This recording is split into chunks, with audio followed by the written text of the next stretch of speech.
So we are back here on the Zero Empty Spaces podcast, episode 10, from Ashley Cap's studio in our Palm Beach Gardens location at Shops at Legacy Place.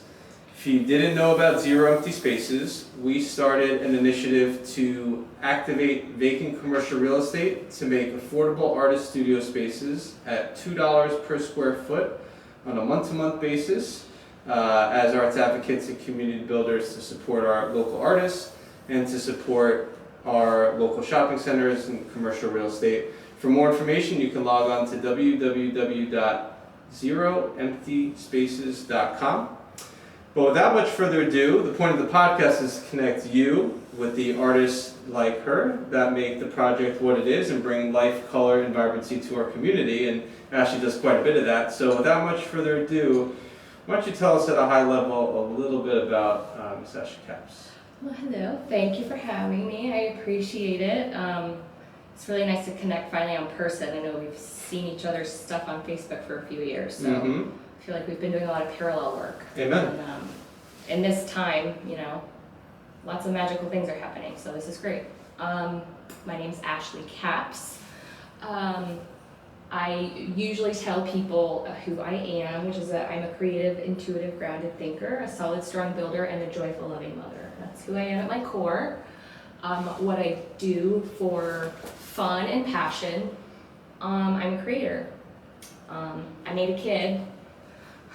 I have a garden in Abacoa where I live in Jupiter, so part of my art is I'll not only grow a sunflower, but then I'll photograph it, and then I'll find different ways to use the seeds or use the stalk and teach the kids about that. So I'm a creator at the end of the day. That's really what I do. And 2 minutes. Thanks. No, that's great. And you've created many things, but what was kind of the infancy of your creation? Do you recall kind of how you got started as an artist creative?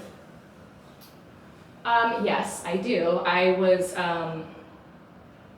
13 years old and living in a wilderness program in the woods, and I had to design my own tent and actually build it. So I can literally, right now, can take you in the woods and build a tent out of no power tools.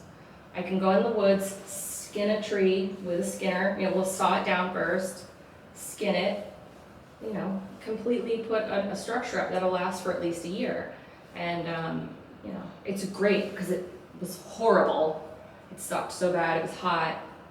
You're not using power tools, so obviously you're sweating. And then it's done and you're like, oh my God, I made that. You're so proud. So that's when I really remember creating in a group.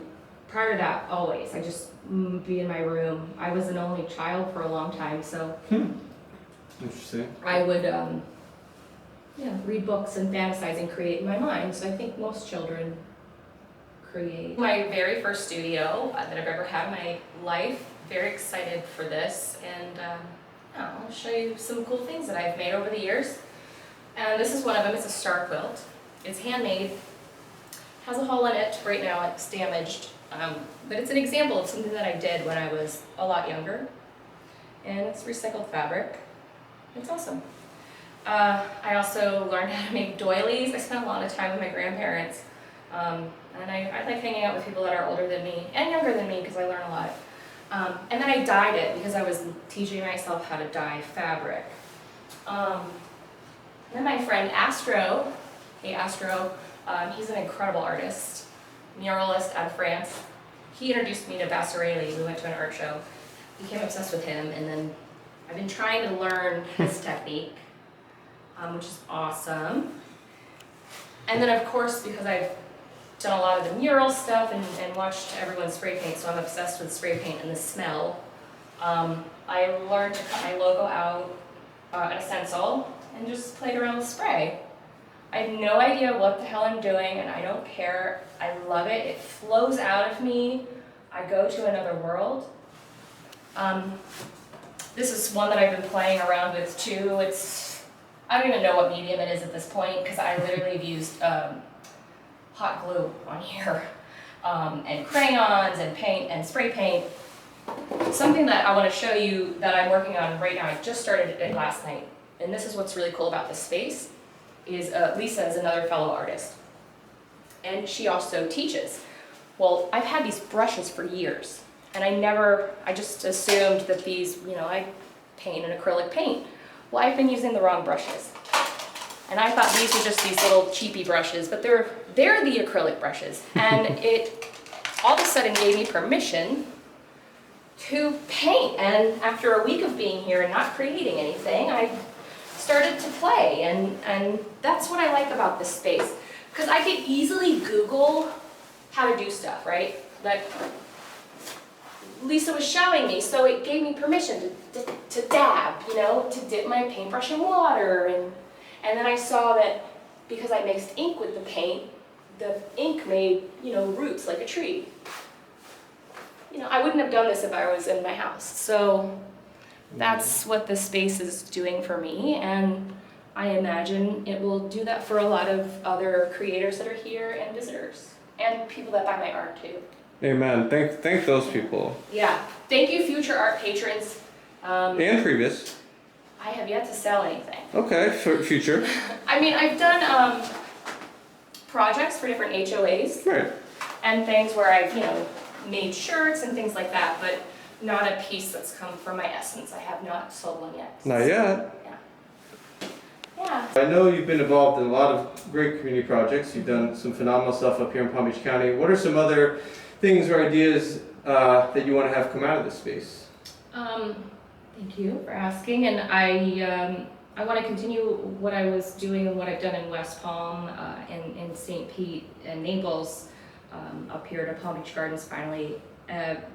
During this pandemic and things, we've gotten really quiet, and I have an 11-year-old son, and he's very artsy, and he actually comes with me on all the mural projects, and he's just been really sad, and these kids are staring at screens all the time. So I'm just going to read a couple notes that I wrote down because I'm still developing it, but I have this passion to connect kids. I want to have a space for kids to express their art and their creativity and during this time.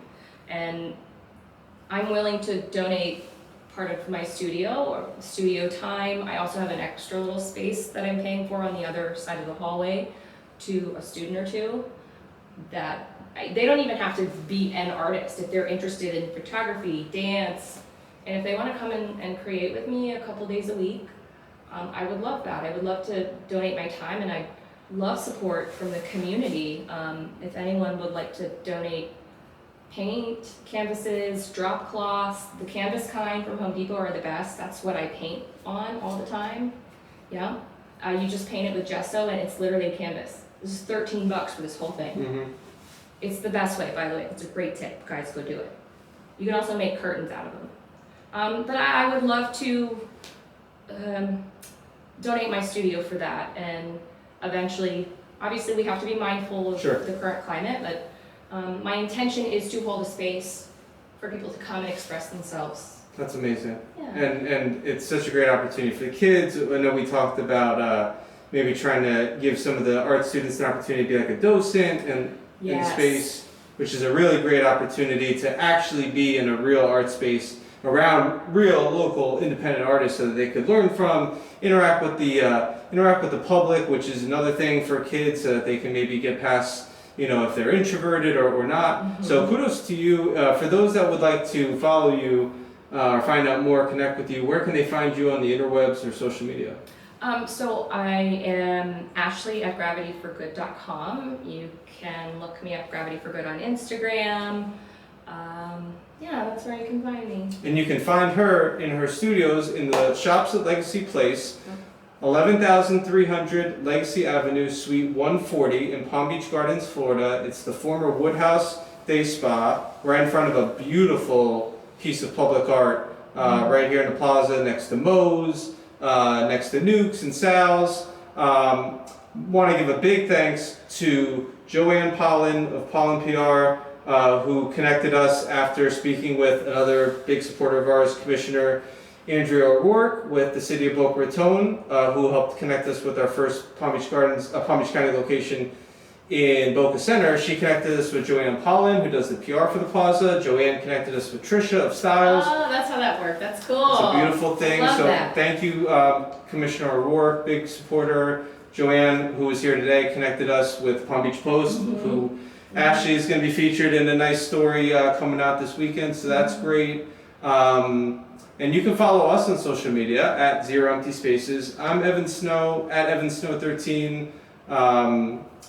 Info at Zero Empty Spaces. Any questions you have, we're an open book. We really are looking forward to finding new and creative ways to get you into the studio to meet her. And there are going to be some family fun days coming up that the Plaza does, some drive-in movie nights, and we're going to find ways to collaborate and work with the Plaza to drive traffic. Because the other part, as you might know, commercial real estate right now is going through some struggles. And that's what this program really helps as a vacancy management solution. It helps with something called walkability. If you go out to eat at Sal's and then you want to go, get dessert after at the gelato place, if there's another door that's open to give people more things to do and stay in the plaza longer, it generally helps the local economy, creative economy and otherwise, from now discovering a local artist who maybe you buy a piece of artwork or a print or give them a follow on social media. You never know what'll come from it. So we'll keep you posted if you follow us along on social media.